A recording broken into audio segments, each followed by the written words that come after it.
The fork hit my plate with a sound that felt way too loud for the table we were sitting at. I still think about that moment. The way everything just stopped. My grandmother's hand hovering over her water glass. My sister's face. The way my brother-in-law suddenly found something incredibly interesting to look at on the tablecloth. But I'm getting ahead of myself. My name is Joanna, and 18 months ago, I thought I had finally figured out how to be okay. I was 31. I had a studio apartment in Columbus, Ohio that I'd spent 2 years making feel like mine. Thrifted bookshelves, a little herb garden on the windowsill, a second-hand couch I'd reupholstered myself with fabric I found at a craft store going out of business. I was a registered nurse working night shifts at a mid-sized hospital, and I was genuinely proud of my life. Not in a loud way. In a quiet, this is mine kind of way. I wasn't rich. Night shift nursing in Ohio doesn't make you rich. Night shift nursing in Ohio doesn't make you rich. But I paid my bills on time. I had a small emergency fund, and I was slowly, very slowly, saving for a down payment on a house. That was the dream. Something with a yard. A place where I could plant tomatoes in the actual ground instead of in a pot on a windowsill. My sister Diane was 38, married to a guy named Marcus, and they lived 40 minutes from my parents in the same suburb where we grew up outside of Cincinnati. Diane had never left. She'd gone to the local community college, married Marcus at 24, and by 30 was managing the front office of his family's HVAC business. On paper, everything was fine. In practice, well, you know how some people make a job out of appearing to be fine? That was Diane. My parents had always been easier with her. I knew it growing up, and I'd made my peace with it. Or I thought I had. My grandmother, my mother's mother, lived in a retirement community in Scottsdale, Arizona. She was 82, sharp as a tack, and the kind of woman who sent birthday cards with a handwritten note inside, not just her signature. She'd been a bookkeeper for 30 years before she retired, and she managed her own finances until the very end. She always said the worst thing you could do was let someone else hold your money. I should have remembered that. 14 months before the fork hit the plate, my apartment building flooded. Not a little flood. A pipe burst on the 4th floor in the middle of January, and by the time I got home from my night shift at 6 in the morning, there was water coming through my ceiling like rain. My couch, my books, my mattress, my laptop, everything was soaked or warped or destroyed. The building's insurance covered structural damage. My renter's insurance, and yes, before you ask, I had renter's insurance because I'm a practical person, covered about $8,000 of my personal property. That sounds like a lot until you're standing in a gutted apartment trying to figure out where you're going to sleep. The building management put me up in a hotel for 2 weeks while they assessed the damage. After that, I was on my own. I found a short-term sublet on the other side of Columbus, paid 3 months up front because the landlord required it, and watched my emergency fund shrink to almost nothing in the span of a single weekend. I didn't tell my family right away. I don't know why. Pride, maybe. Or just, I was so tired from the night shifts and the logistics of it all that I didn't have the energy to also manage their reactions. But eventually I told my mother, and my mother told my grandmother. 2 days later, my grandmother called me. "Joanna," she said, "I want to help you." I told her I was fine. "I know you're fine," she said. "You're always fine. That's not what I'm talking about. I have money sitting in a savings account doing nothing meaningful, and you are my granddaughter, and I want to give you something so you can get back on your feet properly, not a loan, a gift." We went back and forth. I told her it was too much. She told me she'd already decided. She asked me to send her my bank account information, my routing number and my account number, so she could wire the money directly. She'd done wire transfers before. She was not, as she put it, helpless with a computer. "How much are you thinking?" I asked. $120,000, she said. "Enough for a down payment on something real. That's what I want for you." I started crying on the phone. I didn't mean to. $120,000 was the kind of number that didn't exist in my world. That was years of saving. That was the dream, handed to me out of love. I sent her my banking information that same evening. 3 weeks later, I checked my account. The deposit notification had come in that morning while I was asleep after a night shift. I sat up in bed, still in my scrubs, and opened my banking app. $200. I stared at the screen for a long time. I thought, okay, maybe she made a mistake. Maybe she typed an extra zero somewhere, or not enough zeros, or something went wrong in the transfer. Wire transfers sometimes have daily limits. Maybe it came through in pieces, and this was just the first part. I waited 2 days. Nothing else arrived. And then I did something that I'm still not entirely proud of, because it felt like doubting her, which I never wanted to do. I didn't call my grandmother. Instead, I called my mother and said, very casually, "Hey, I just wanted to check. Did Grandma mention anything about the money she was sending me? I think there might have been a transfer issue." My mother said, "Oh, I'm sure it'll work itself out." That was it. That was the whole answer. I'm sure it'll work itself out. I told myself she just didn't know the details. I told myself I was being paranoid. I told myself that I'd call my grandmother in a few days, once I had more information, because I could not bring myself to call an 82-year-old woman and say, "Hey, where's the rest of the money?" That felt cruel. So I waited. That was my first mistake. The call I didn't make in October became a fork hitting a plate in December.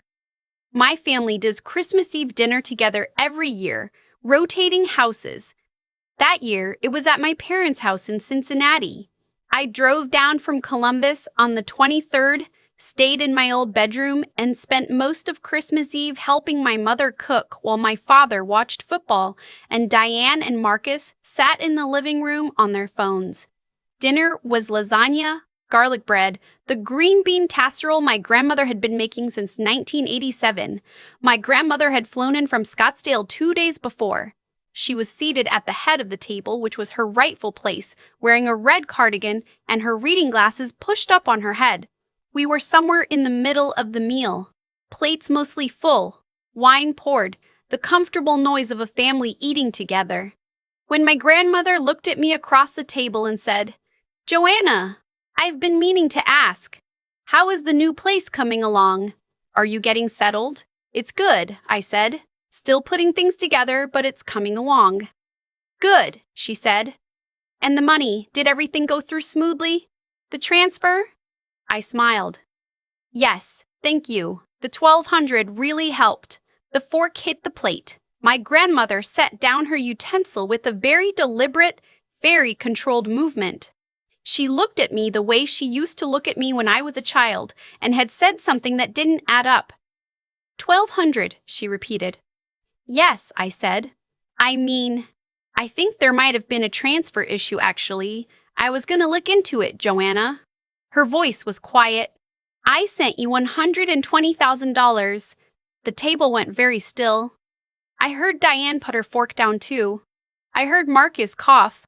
I looked at my grandmother and I looked at my parents, and my father had gone pale in a very specific way. The way people go pale when they've been caught, not when they're surprised. "Mom," my mother said, not to me, to my grandmother. "I think there was just some confusion with the bank." "There was no confusion," my grandmother said. Her voice hadn't changed in volume at all, which was somehow worse than if she'd been shouting. "I initiated the wire transfer myself. I spoke to my bank directly. $120,000. She looked at my mother, then at my father. "Where is the rest of the money?" What came out over the next 40 minutes was, I don't have a clean way to describe it. My parents had been having financial trouble for about 2 years, the kind that accumulates quietly. A home equity line of credit maxed out, a credit card balance that never went down, Marcus's business going through a slow period that had a ripple effect on Diane's income. My father had borrowed money from a family friend and hadn't paid it back. There were things I hadn't known about, things my grandmother hadn't known about. When my grandmother's wire transfer landed, it went into an account my parents had access to.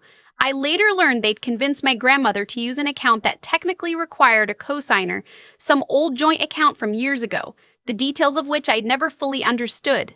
They had transferred $118,800 out of that account within 48 hours of the funds arriving.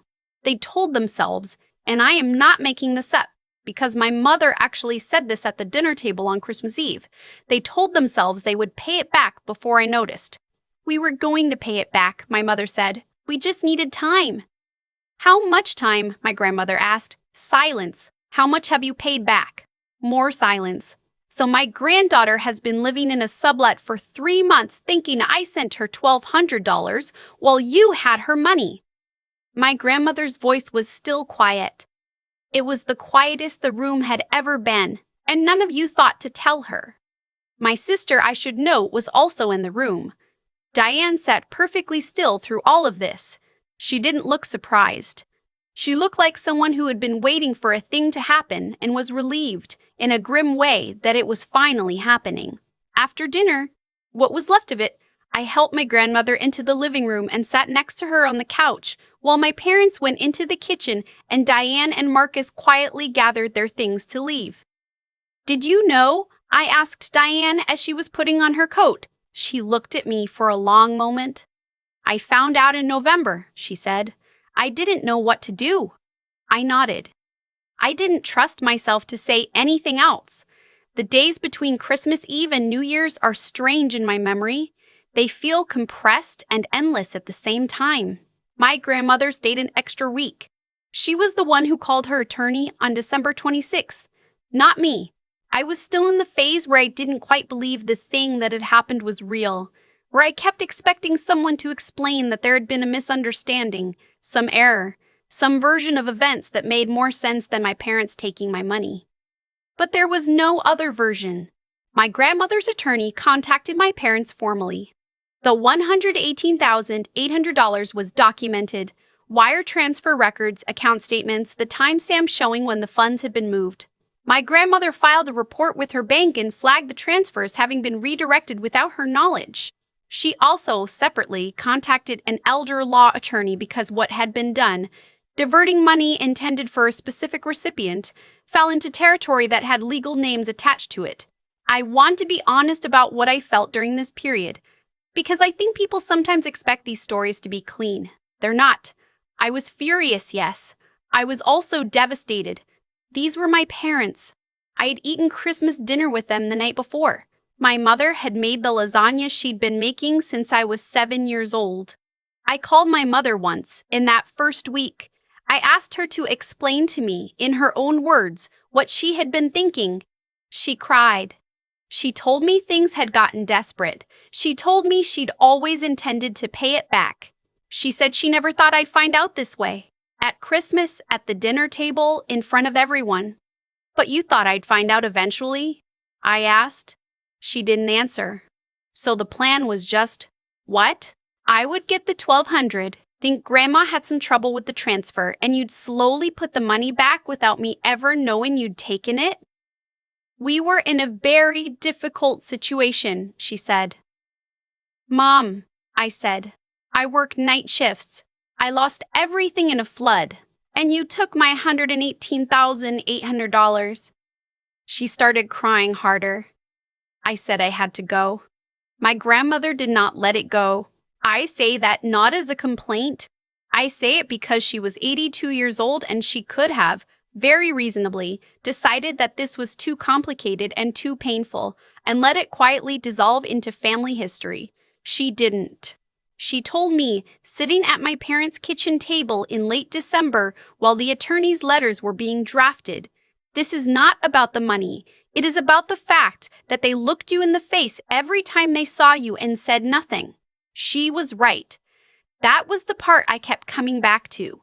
Not the number, but the duration. The months of silence. My grandmother put a lien on my parents' property as a legal mechanism to ensure repayment. I don't want to get too into the weeds of the legal specifics because her attorney handled most of it. But the short version is, my parents were required to begin repaying the $118,800 in structured installments, or face legal action. My grandmother made clear she would not hesitate to pursue it. She also, quietly, transferred $120,000 directly to me, this time through her attorney's escrow account, with no intermediary and no joint account involved. The money landed in my account in January. I sat in my car in a parking garage and cried for about 15 minutes before I could drive home. Diane and I talked eventually. Not immediately. It took until February for me to be ready. She came up to Columbus for a weekend. We walked around a park near my apartment for a long time without saying much. Then she told me what she'd known and when she'd known it. She found out in early November that my parents had moved the money. She confronted them about it and they'd told her it was temporary, that they were handling it, that if she told me it would destroy the family. And you believed them? I asked. I wanted to, she said, which was more honest than I expected. I don't have a neat ending for where Diane and I are now. We're better than we were. We talk on the phone occasionally. There's still something fragile between us that wasn't there before, and I'm not sure it ever fully goes away. My parents are in a structured repayment agreement. I don't talk to them often. When I do, it's polite and short. My mother sends texts on holidays. I respond usually within a day or two. I bought a house in March. A 3-bedroom in a quiet neighborhood, 20 minutes from the hospital. It has a backyard. I have a raised garden bed where I planted tomatoes in May. Actual tomatoes in actual ground, and I stood there in the dirt in my work clogs after a night shift and thought, this is mine. Not borrowed, not temporary. Mine. My grandmother came to visit in April. I picked her up from the airport and she walked through the front door and looked around and said, "Good bones," which is the highest compliment she gives. We sat on the back porch and drank iced tea, and she told me about a bird she'd been watching at her retirement community in Scottsdale, a curved-bill thrasher that kept coming back to the same feeder. I asked her if she was okay. With all of it, she thought about it for a moment. "I'm 82, she said. "I've seen worse from people I loved. The disappointment doesn't disappear. You just stop letting it be the biggest thing in the room. I'm still working on that, but the tomatoes are doing well. The house is real. And I remember, every time I pull into that driveway, that there are people who will stand up for you even when it costs them something, and that, more than any dollar amount, is the thing worth holding on to." If you've made it this far, I just want to ask, where are you watching from today? Drop it in the comments. I read every single one. And if this story resonated with you, you know what to do. Subscribe, and I'll see you in the next one. I've thought a lot about what I would have done if that Christmas Eve dinner had never happened, if my grandmother had stayed in Scottsdale, if we'd just done a phone call that year instead of sitting around a table together. I probably would have kept telling myself the $1,200 was some kind of transfer error. I would have eventually let it go, the way you let go of things that feel too painful to look at directly, and my parents would have kept the money. Not all of it, maybe. Maybe they would have paid some back, quietly, over time, feeling good about themselves for doing it. But most of it would have been gone. And I would have spent years working night shifts, wondering why the dream felt just slightly out of reach, never knowing exactly why. That's the part that stays with me, not the amount, not the legal process, not any of it, but the version of my life where I never found out. That version was so close to real. What I know now, that I didn't fully understand then, is that the people who love you enough to be honest with you are rarer than you think. My grandmother was 82 years old, and she could have let that dinner go by without saying a word. She could have told herself it wasn't her place, that it would cause too much trouble, that the family peace wasn't worth disturbing. Instead, she asked me a simple question about the money, and when my answer didn't match reality, she didn't look away from it. She didn't smooth it over. She just said the true thing out loud and let the room deal with it. That's not a small thing. That takes a kind of moral backbone that I don't think I fully appreciated until I watched her do it in real time. And I think about the choices that led to that table. My parents made a decision, and then another decision, and then another, each one small enough to feel manageable, each one a little harder to undo than the last. That's how it works. It's never one dramatic moment of deciding to do wrong. It's a series of smaller moments where you choose convenience over honesty and you tell yourself you'll fix it later, and later never comes. By the time my mother said we were going to pay it back at that dinner table, she had probably said some version of that to herself, so many times it had started to feel true. I don't say that to excuse what they did. I say it because I've had to think carefully about my own life since then, about the small moments where I'm tempted to stay quiet when I should speak, or to look away from something uncomfortable because dealing with it feels like too much right now. Every version of what my parents did started somewhere much smaller than $118,800. The house I bought in March is real. The tomatoes I planted are real. And I earned both, not just financially, but in the sense that I kept showing up to my night shifts in my sublet and my small, honest life, even when it was hard. Even when I didn't know there was $118,800 out there with my name on it. That matters to me more than I expected it to. You build who you are in the ordinary moments, not the dramatic ones. Joanna, who works nights and saves carefully and doesn't ask for more than she's owed. That's who I was before any of this happened, and that's who I still am. That doesn't change because of what someone else did or didn't do. My grandmother told me once, the worst thing you can do is let someone else hold your money. I think what she really meant was broader than that. The worst thing you can do is let someone else hold the truth of your own life and not even know they're holding it. I know it now, they're holding it. I know it now. That's enough.